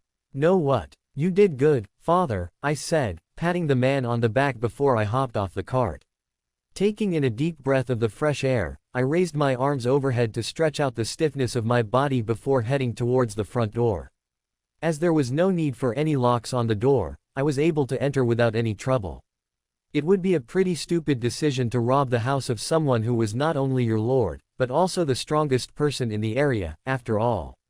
Inside the house, it was just as I had expected. A nice big fireplace in the center of the main room for heating and cooking, straw beds with fur blankets, tables and chairs set up near the kitchen, and a bathroom, which amounted to nothing but a hole in the ground. In most houses, this hole would be quite useless, and only stink up the place with waste, so most people would prefer an outhouse. But with the existence of magic, you could just burn it with an elementary fire spell, and wash what was left with a water spell. Luckily, Mama knew both magics, so we'd be able to use the bathroom properly. The whole place was also pretty dusty, which made sense as this place had been abandoned for the past year. I guess Mama and I would have some work to do. Eventually, with our modest amount of belongings moved in, Mama and I started cleaning up the house. We also took the time to plan out how we would set up the house while checking for any mold, pests, and repairs that needed fixing. Fortunately, save for a few creaky doors, there weren't any issues. Hey, I'm back. Putting down the washcloth, I looked over to Paul, who was carrying a basket of what seemed to be sandwiches. Looking good, guys. Guess what? The villagers even gave us some food to welcome us. Hee hee, my natural charisma is truly terrifying sometimes, he said smugly. Are you sure they weren't just buttering you up? You're their boss now, after all. Really? That's awfully nice of them. Villagers are often a little unsettled when a new lord is stationed, but I guess this is pretty far from the capital, so they're probably more laid back. Anyway, did you find anything interesting? Mama asked, resting the broom against the wall. Yep, I found out that there's a clinic here, but all they have is a herbalist. A perfect place for you, right? And, Leon too, I guess, he said with a shrug. We are not letting a 1-year-old work, Paul, Mama said with a glare that soon transformed into a smile. But, a clinic, huh? I've always wanted to work in one after adventuring. Paul placed down the sandwiches before walking up to wrap his arms around Mama, resting his head on her shoulder as he smiled. It almost seems like fate, he said. Anyway, I also talked to the guy who had been defending the village for the past year. Nice dude. Laws, I think his name is. His wife's also pregnant, so maybe Leon and the little man will have a new friend. Little man. It's definitely a girl, Mama replied with a huff. Nah, my gut's telling me I'm getting a son. We already have one, Paul. Ah, right, well, either way, we can always try for another after this one, right? He said, wiggling his eyebrows. Hee hee. Come here, honey. Not in front of Leon. Tilda. I'm going to my room. Seeing that the two were getting quite into it, I might just practice my magic until I passed out. I preferred that over having to endure the sound of them christening our new home with their activities. Geez, even when Mama was pregnant, that womanizer couldn't contain his lust. Wasn't it supposed to be a bad omen to do that when a woman was bearing a child? Chapter 5 Brother. A few months had passed since our arrival in Buena Village, and in that time, we had entered the year K407 of the Armored Dragon calendar, which meant that I was now 2 years old. Since we had no record of the day I was born, going off by the start of the year was an easy solution. Anyway, other than getting settled into our new rural lifestyle, not much had changed for our new family. Well, apart from one thing, that is. Young Master Leon, are you sure you don't need anything to eat? Our family had grown by one, in the form of our new maid, Lilia. She was a beautiful woman with violet-purple eyes and reddish-brown hair that she tied up in a half-bun with hair strands resting on both of her shoulders, much like Mama's hairstyle. She also had a slender and voluptuous body and wore oval-shaped glasses and most notably, a maid outfit. I was a bit worried that she was a little too beautiful, as with her large breasts and pretty face, she was exactly the type of girl that would cause Paul to make a mistake, but I suppose I had to trust in the man until he proved himself untrustworthy. I just hoped he could keep it in his pants until I was old enough to take care of Mama without him.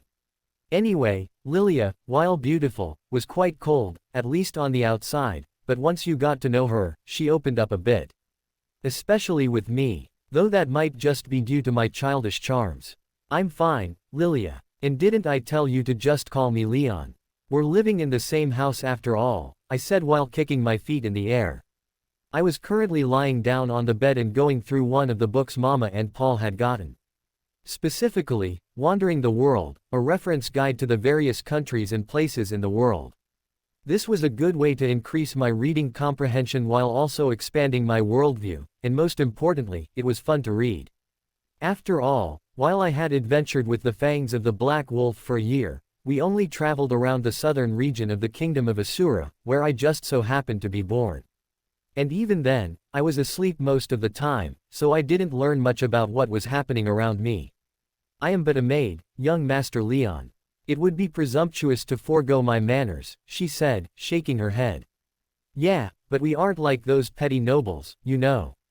Plus, you're not just a maid. At least not to me. We're probably going to be together for a while, so we're more like family, right? I responded with a smile. If anyone knew that blood didn't need to be shared to be considered family, it was me. I suppose so. You're a good child, Leon, she said as she started affectionately rubbing my head. Closing my eyes at the pleasant feeling, I then felt the pressure of her hand increase a bit. Make sure you don't turn out like your father. I got it, Lilia. I'll never turn out like that guy. I whined. Good, she said, nodding. Foo. You two sure get along, don't you? Mama laughed. Lifting my head, I looked over to her, who was sitting next to the fireplace. With the harvest season starting up along with the arrival of spring, Mama was now almost 9 months into her pregnancy, and her belly had grown to show as much. I hoped my new brother or sister would come out nice and easy, but even if they didn't, I would be right next to her with my healing magic in case anything went wrong.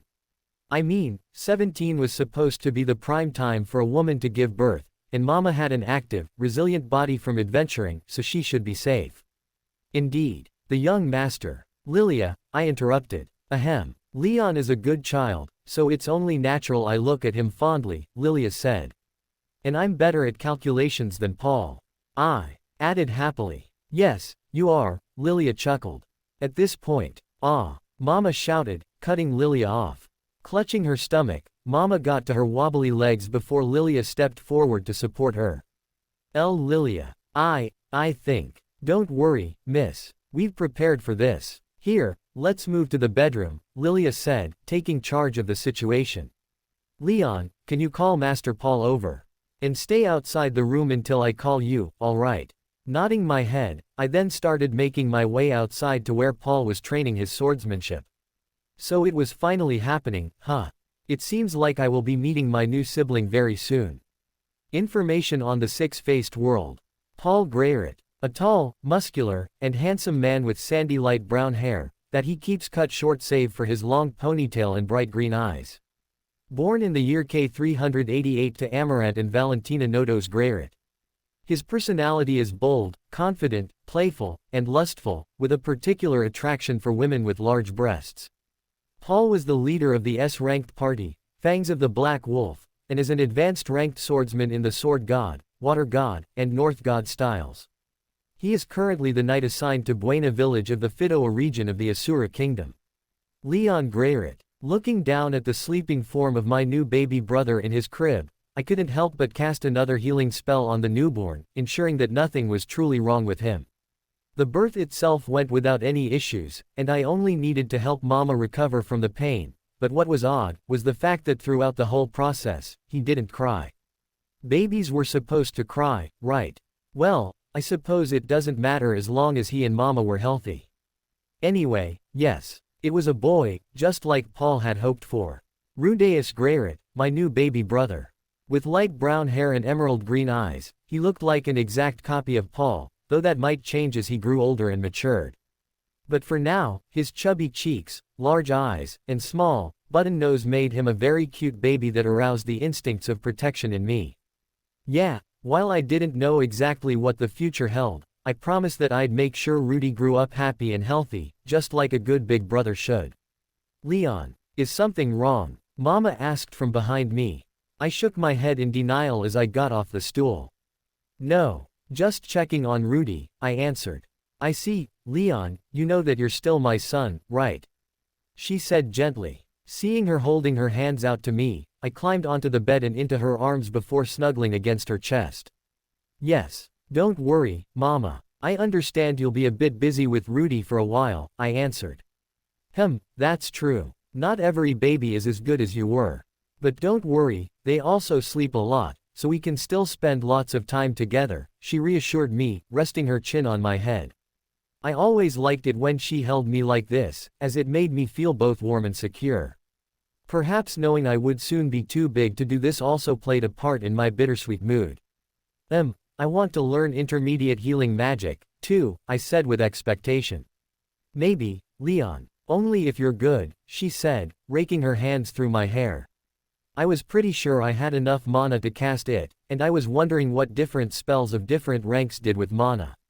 Hopefully, with enough practice, I could make my own spells and take full advantage of my chantless casting. But for now, Mama, can I take a nap here? I asked. Mama's a bit tired too, so let's take a nice, relaxing rest.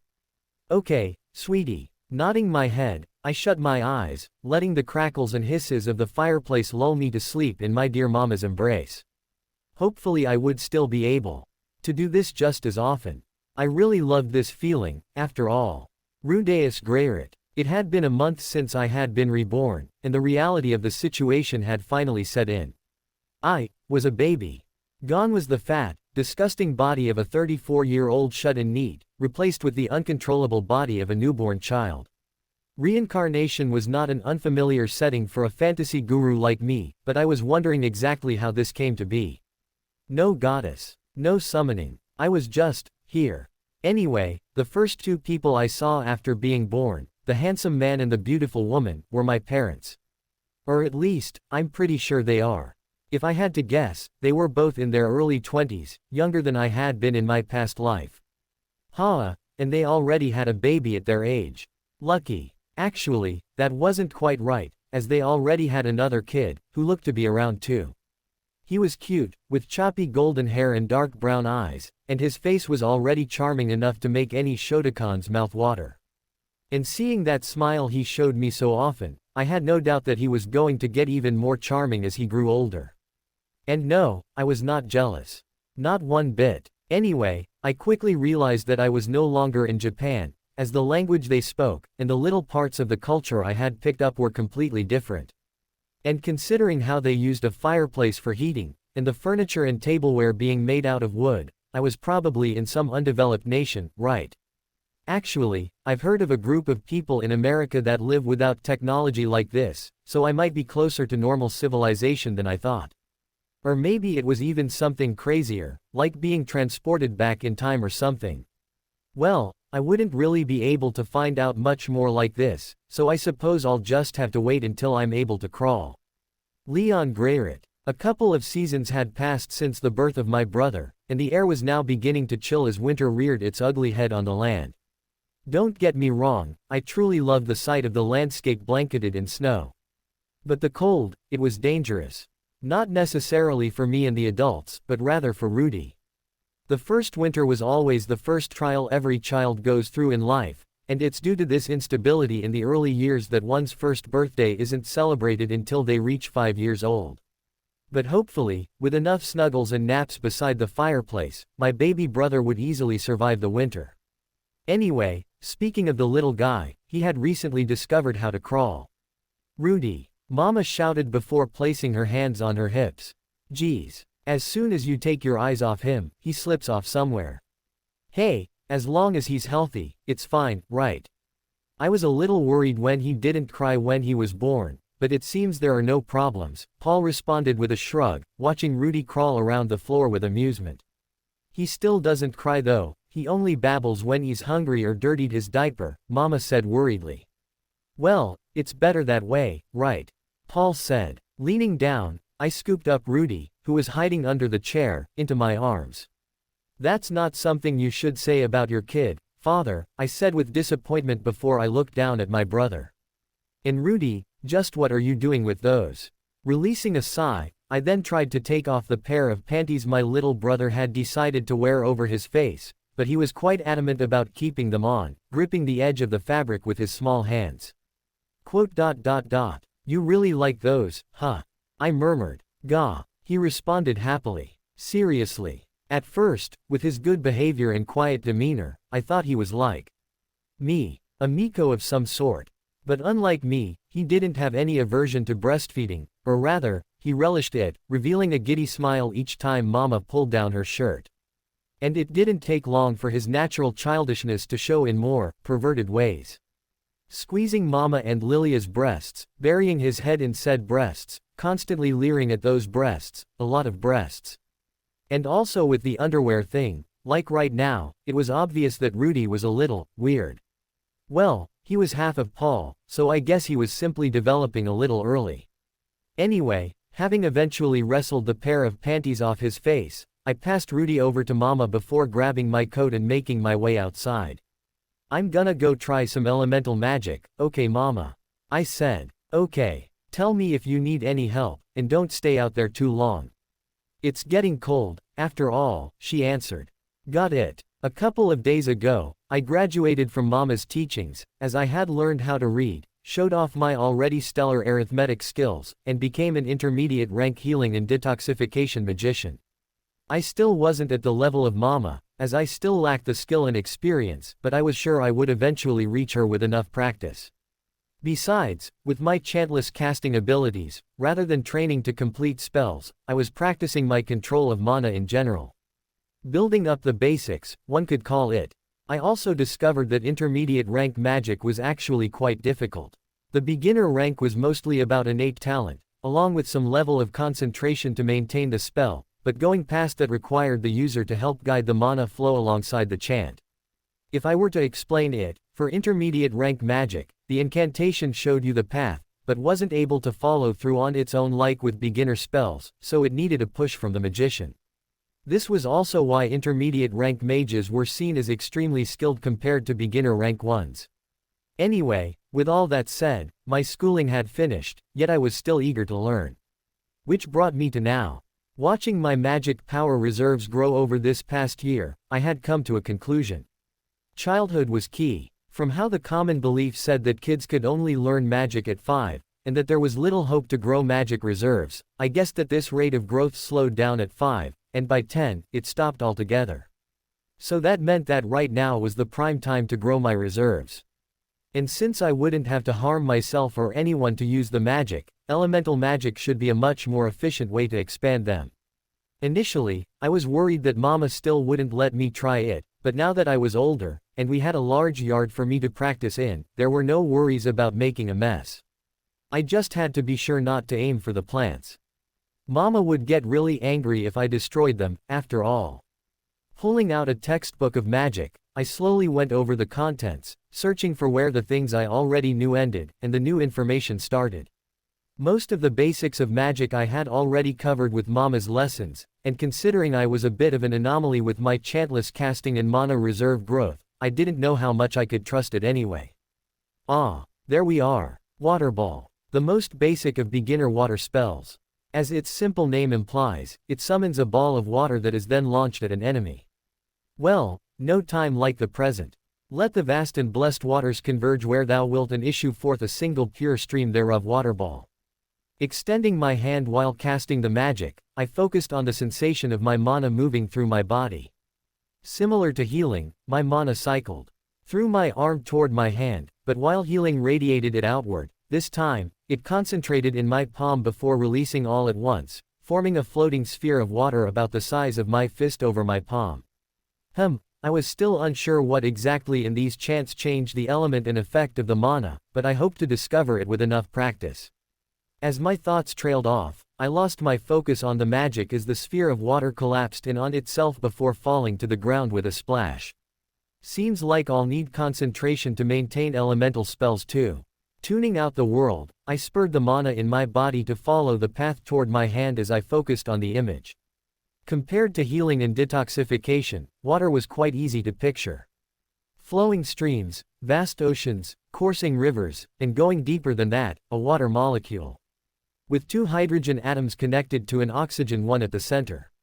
Keeping the image of water in my head, both scientific and as a basic understanding, I released the mana that was concentrated in my palm, and as expected, a ball of water soon formed just like it had with the incantation. But, unlike what the spell description said, it didn't launch forward. Maybe I needed to add that part myself. Picturing adding velocity to the water, the ball then shot forward. Well, shot would be a bit of a hyperbole.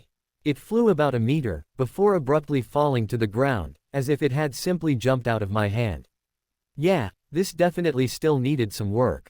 But that was a part of learning, right?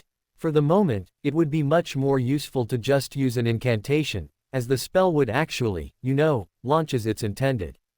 But in the future, the control I had over the spell would vastly increase, and the time it took to cast would shorten, as I had already learned from my experience in healing magic.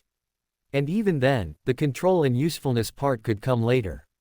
What I needed to focus on in these early years was the amount of mana I used up so that my reserves grew larger. Everything else could come after that. But luckily, growing my control and mana reserves both used the same method, so there was no need to prioritize one over the other. I just needed to cast a lot of spells. But I should cast my last spell inside, so I don't freeze to death after passing out. Fortunately, I could now roughly tell when my reserves were low, so I shouldn't mess anything up. So let's do this, Leon. Leon Greyrat. It's been around 3 months since I began my training with elemental magic, and I was now a beginner-ranked magician in all 4 schools. Interestingly, for elemental magic, the difference between different beginner spells was staggering, both in the required skill and the mana amount needed. I also discovered that elemental magic followed a set process for each spell: the creation of the spell or generation of the element, setting the size of the magic, setting the speed, and then activation. With incantations, it was a bit harder to change the settings of the magic, but it was still doable. Healing magic, on the other hand, simply happened, radiating from your hand like a fire. Of course, you would need to pump more mana into it depending on how much you needed to heal and focus the spell on the injured parts, but that was quite easy. Though, that might just be due to my experience with it. Personally, I found the whole process a bit too rigid for my liking. In fact, the whole concept of spells was like that. For instance, with the water spell Water Arrow, it was simply generating water ball before molding it into the shape of an arrow and launching it. And Ice Smash was just creating a water ball before freezing it into a ball of ice and launching it. So, I was hoping that with enough control, I could simply use the elements as I saw fit without being shackled by the concept of spell creation and the theory behind it. But I suppose that would have to wait until I grew my skills a bit more. "Hey, Mama, I'm back," I said, taking off my soggy boots to dry them near the fireplace. Unfortunately, I was not yet good enough fire and wind magic to dry them myself without ruining them, so for now I would be using the natural method. "Hey, sweetie, dinner's almost ready, so don't get started on anything yet," Mama said from the kitchen. "Ooh, what are we having?" I asked. "Boiled pork and some veggies. But what took you so long out there? I thought you were just going to practice a little bit because of the cold." Mama asked. "Yeah, but then Father asked me to help him clear the snow with fire magic," I answered. Both Lilia and Mama sighed simultaneously at this. "That husband of mine, I'll have to give him a stern talking to when he comes back," Mama said. "It's fine, Mama. I'm casting magic anyway, so I might as well put it to good use," I said with a shrug. "If you're sure." Making my way over to the 2 ladies, I took in the pleasant scent of the nearly finished meal before sitting down at the table with my magic book. "Besides, I should get on his good side since he'll be teaching me swordsmanship after winter ends," I said. "Oh, that idiot would be happy to teach you regardless," Mama said. "Yeah, I guess so," I said, remembering how excited Paul was to pass on his skills. "But, are you sure he wouldn't make fun of me during it?" Not even attempting to refute my point, Mama turned her head back to the pot before she started silently stirring. "Well, I guess that answers my question. Unfortunately, Paul was definitely the kind of guy to make fun of his students. Even if it was his 3-year-old kid, they wouldn't be spared. And I would rather not get talked down to by a guy who thought giving water to a baby was acceptable." "Are you sure you want to, Leon?" Mama asked. "I know that he and Ghislaine kind of pressured you into it, but with you being so talented at magic." "It's fine, Mama. It's good to be multi-talented, right?" I reassured her. Plus, while magic was great and all, it was pretty bad for self-defense. Even if one used chantless magic, a sword saint would cut you down before you could do anything.